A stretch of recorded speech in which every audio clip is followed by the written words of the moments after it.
Welcome to episode 5 of Meat Matters, where we get to the meat of the matter on everything beef. Now, we have an amazing lineup today, but let's discuss some perceptions on beef. The perception, Dewald, is that beef is expensive, and the question is it really expensive? Mac, I think we do not necessarily compare apples with apples. Right. I mean, you cannot compare a piece of steak with a chicken breast. I've got my preference, but I mean, if you take a kilogram of chicken, you take a kilogram of mince, and you cook it, I mean, try it yourself. See what you get and see what you, at the end of the day, have in your plate. But it's more than that. It isn't that expensive. I think South Africa is still at the bottom of what the beef can cost in the rest of the world. So we're doing fairly good to supply top meat at reasonable prices. So what you're trying to say right now is that there is no beef with chicken? No, there's no beef with chicken. There's just beef on beef. All right, cool. Beef has beef. Now, food security is a global issue, and red meat has a very important role to play in it. How do we, as South African or South Africa, rank versus the world when it comes to food security? According to Wandile Sihlobo from Agbiz, in 2019, South Africa ranked 48th most secure country out of 113 countries measured in the Economist Global Food Security Index, which is a few inches up from the previous year. This was relatively good compared to the BRICS countries, Brazil, Russia, India, and China. For example, although South Africa's average income as ranked in the gross national income per capita of 2018 was 25 spots behind Russia, 23 behind China, and 19 behind Brazil, the country's food security status was quite comparable to other BRICS countries, Brazil, Russia, India, and China. In the Food Security Index, South Africa is ranked 13 spots behind China and 9 spots behind Brazil, 6 behind Russia, and 24 ahead of India. What is worth reiterating is the fact that despite South Africa's relatively lower average income compared to BRICS partners, the country still manages to punch above its weight in terms of food security. This is surely a testament to the country's competitive agricultural sector and its ability to supply food at a relatively lower cost and socioeconomic initiatives. Now, that's a lot to take in. Basically, South African beef is highly respected around the world. Now, Dewald, what are the major markets for our South African beef industry? South Africa is typically a net exporter of beef. Major markets for fresh beef would include our regional markets like Swaziland, Mozambique, and Lesotho, as well as our Middle Eastern markets like Jordan, Kuwait, and the UAE. Meanwhile, our frozen beef goes to the Far East markets like Vietnam and Hong Kong. So we are not only top quality by global standards. Ladies and gentlemen, we are healthier and we are tastier too. Try Proudly South African beef.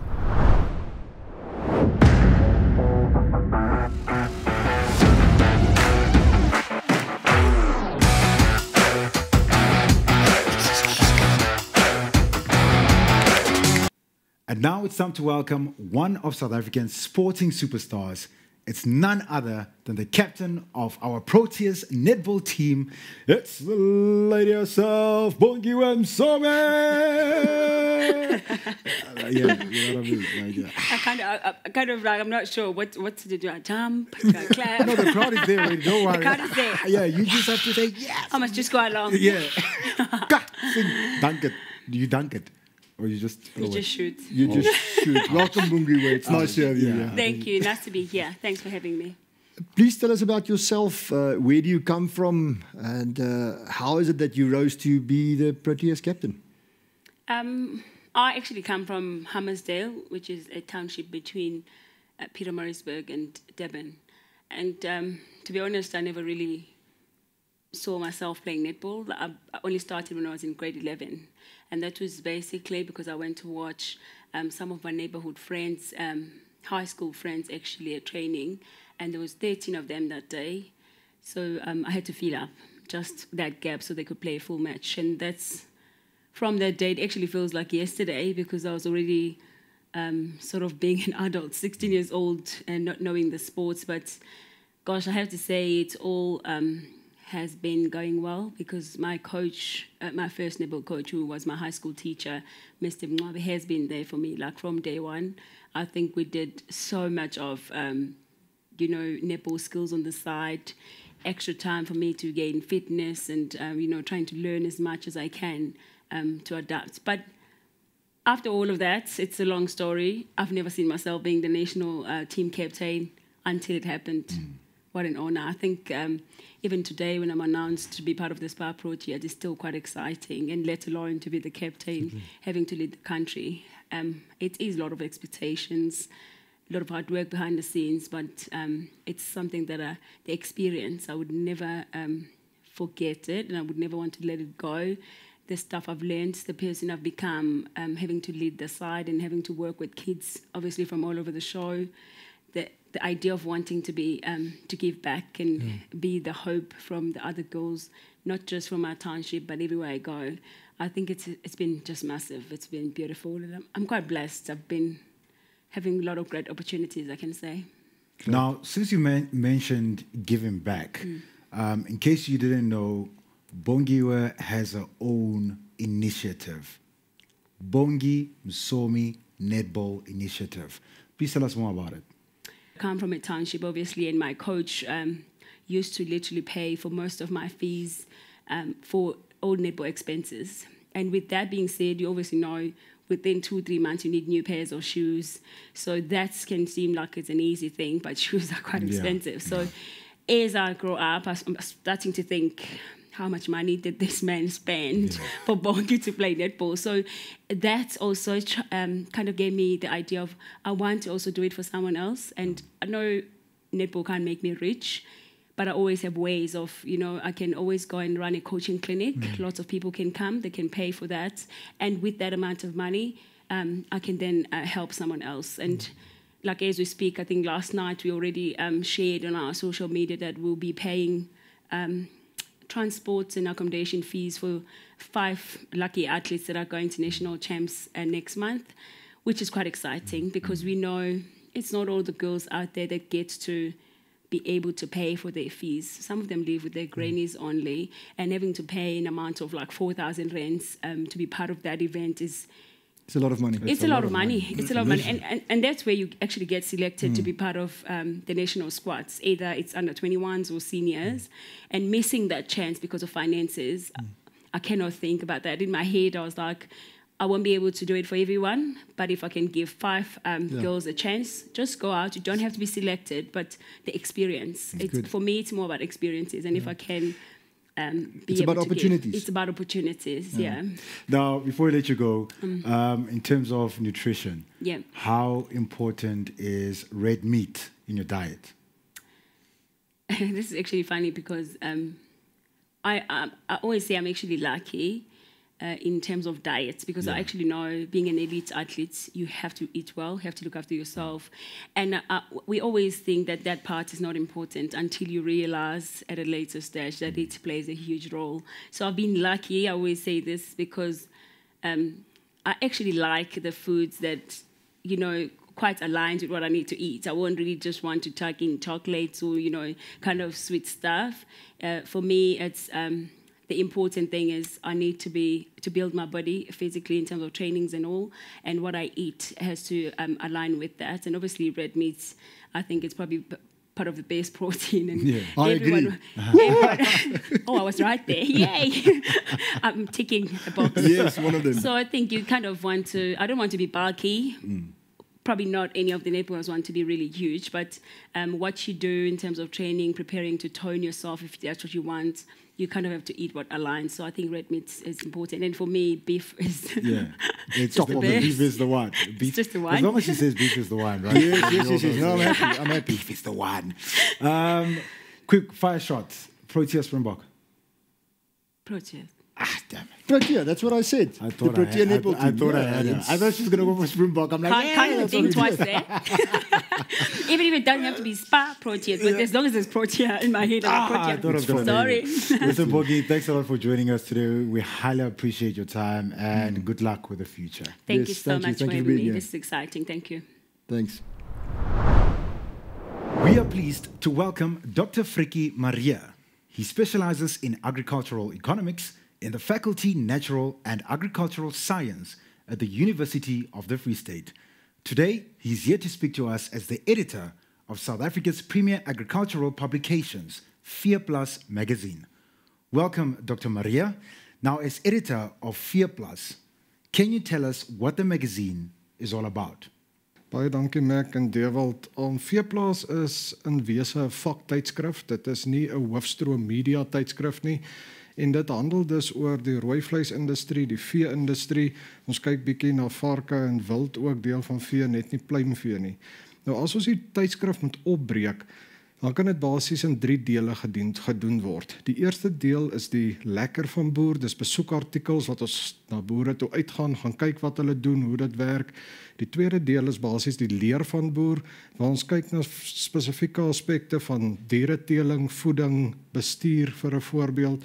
En die artikels word deur kundiges geskryf wat regtig goeie inligting bied vir die industrie. En dan die laaste deel van die laaste afdeling van die boek is basies die besigheid van boer. En dit is waar ons kyk na veilingsadvertensies, ander advertensies vir 'n voorbeeld en hoe jy platforms waar jy produkte kan verkoop en aankoop. So ons is nie gefokus op nuus nie, maar meer op industrie of bedryfprobleme en dan om raad te gee volgens hierdie probleme. Thank you, Frikkie. It's nice to see you. Nice to have you in the studio. As we know, the South African red meat industry is the second largest contributor to the agricultural GDP in South Africa. And we do face certain challenges. What are, according to you, the biggest challenges in the industry? As ons gaan kyk na die industrie, is daar 'n hele paar challenges of issues of probleme. En op hierdie stadium is een van die grootstes, in my opinie, die dieregesondheidstatus van die land. Ons weet wat die back and closure uitbraak verlede jaar gemaak het en die jaar voor dit en waar uitvoere basies heel gestop was verlede jaar of begin van hierdie jaar is veilings gestop en dit het regtig 'n groot impak op die industrie. Nou as ons die dieregesondheid toestand op 'n beter vlak kan kry, behoort hierdie goed nie meer te gebeur nie. Maar om dit reg te kry, moet ons 'n volledige identifikasie en naspeurbaarheid of traceability stelsel in Engels in plek stel. Indien 'n siekte uitbreek, dan weet ons waar die siekte vandaan gekom het, ons weet waartoe hy versprei het en hierdie spesifieke diere of areas kan basies contain word, bymekaar gehou word en die res van die land kan aan aanhou handel dryf. So dit gaan nie weer 'n toestand wees waar die hele industrie moet gestop word as gevolg van 'n uitbraak op 'n sekere plek nie. What, according to you, is the role of Fear Plus in addressing industry issues and assisting farmers? As dit kom by industry issues, dan gaan dit oor daai middelste deel van die boek wat ek gesê het, basies die leer van boere is. So, alhoewel ons rapporteer oor sekere probleme en dit bietjie na media of hoofstroom media lyk, handel ons baie meer om kundige kennis vir produsente te gee. So met die uitbraak van back and closure, dan sal ons dadelik begin fokus op wat se traceability stelsels daar is. Waarna moet ons kyk? Hoe kan ons hierdie probleme oorkom? Wat se biosekuriteit-maatreëls moet jy op jou plaas instel om te verseker dat die siekte nie ook na jou plaas toe kom nie? So veeplaas is daar om kundige raad te gee vir probleme wat ons ondervind. Now, Frikkie, the media in general has been criticized a lot for their handling of certain matters and especially how they report on it. Why is Veeplaas any different in your mind? And what does responsible media entail? Die media maak mense, landbouprodusente oor die algemeen baie maklik kwaad. En die groot deel, as jy kyk na hoofstroom media, dan gaan dit baie daaroor dat artikels geskryf en geplaas word sonder dat die joernaliste regtig landbouondervinding het. Hulle ken nie die agtergrond van die bedryf nie en hulle weet dis nie noodwendig hoe om hierdie probleem aan te spreek nie. Dan gebeur dit baie maklik dat 'n probleem eensydig gestel word en die ander kant van die probleem word glad nie aangespreek nie. By Plaas Media, wat ons moedermaatskappy is, Veeplaas, sowel as ons ander tydskrifte, is ons landboujoernaliste, mense wat al jare in die landboubedryf werk, wat kundigheid van die bedryf het, wat weet hoe om met landbouprodusente en die industrie om te gaan, en dus spreek ons probleme al twee kante van die probleem aan met die nodige agtergrond. So vir journalistiek in landbou om regtig verantwoordbaar te wees en die regte boodskap oor te bring, moet ons baie seker maak dat die feite reg is en dat ons al twee kante van 'n saak aanspreek en nie eensydige berig doen nie. Dr. Maria, thank you very much for joining us today in studio. Thank you, Frikkie. We've been receiving a lot of questions with regards to our beef. Is it lean? How does it look? What does it mean to be lean? Because of the way we produce beef in South Africa, it's mainly lean beef. However, if you've got a real taste for lean beef, if you want your beef to be specifically lean, I challenge you, ask your butcher and ask him to take off trimmings and specifically look at your beef cuts. We can make it even leaner. But lean beef is good, and that's what we produce in South Africa.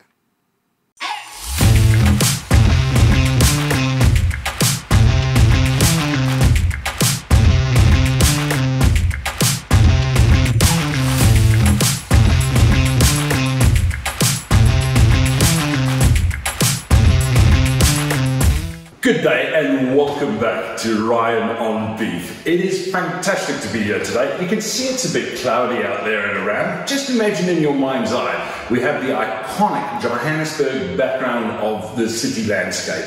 But I'm going to call it Cloud 9 today, because here I am with the most incredible, the most amazing lifestyle changer herself. It's the coach, Jenna Bruce.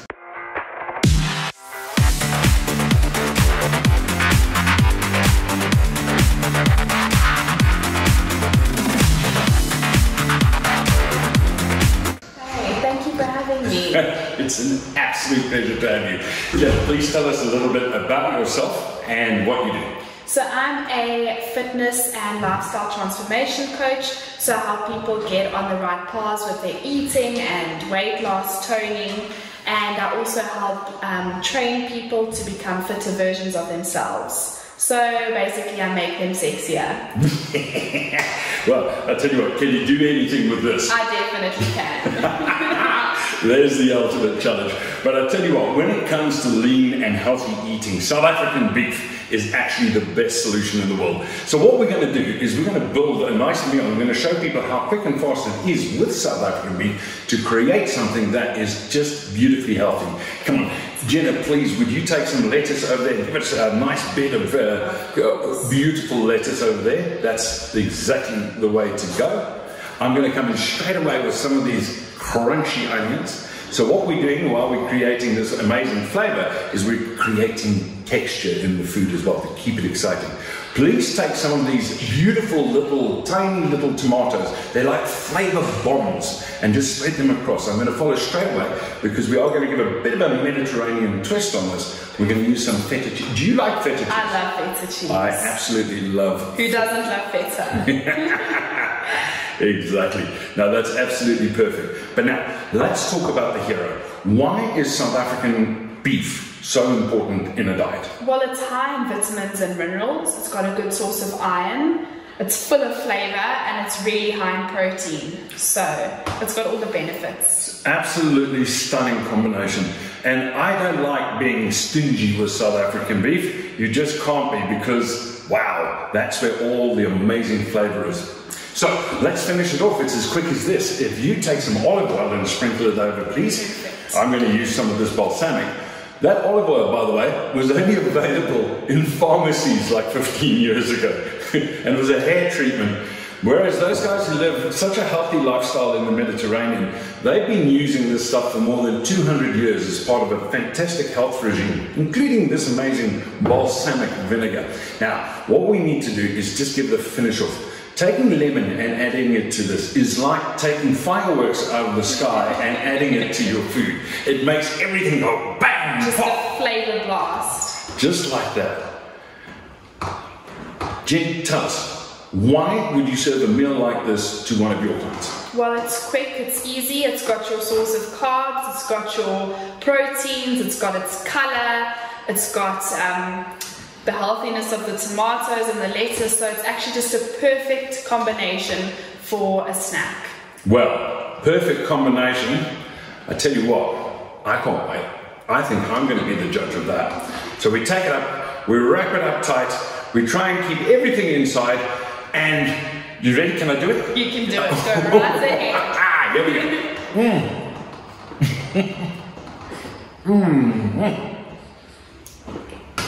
That is just absolutely delicious. I tell you what, thanks for being my chef today. That's a nice change.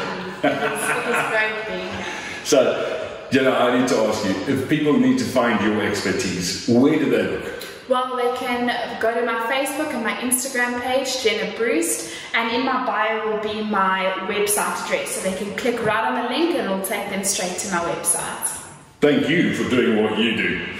Catch me next time on Ryan on Beef. I cannot wait to show you my slightly loco Mexican version of a churrasco. See you then.